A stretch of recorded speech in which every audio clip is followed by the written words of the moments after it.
Norwegia menjadi negara Eropa pertama yang menyatakan siap menangkap Perdana Menteri Israel Benjamin Netanyahu. Penangkapan dilakukan jika surat perintah sudah dikeluarkan oleh Pengadilan Kriminal Internasional atau ICC. Dalam pernyataan resminya pada Selasa 21 Mei 2024, Menteri Luar Negeri Norwegia Espen Barth Eide mengatakan pihaknya sangat patuh terhadap pengadilan yang bermarkas di Belanda itu.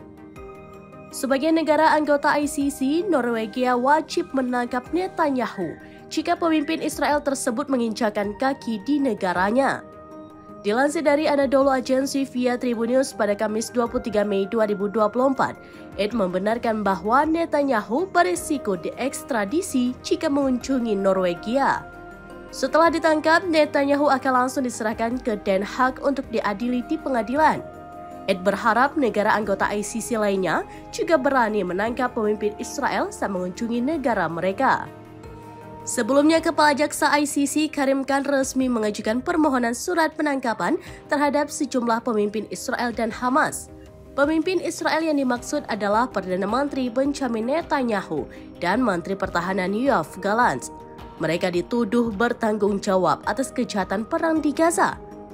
Sementara petinggi Hamas termasuk Yahya Sinwar dituduh bertanggung jawab atas aksi pembunuhan, kekerasan seksual, dan penyiksaan sandera.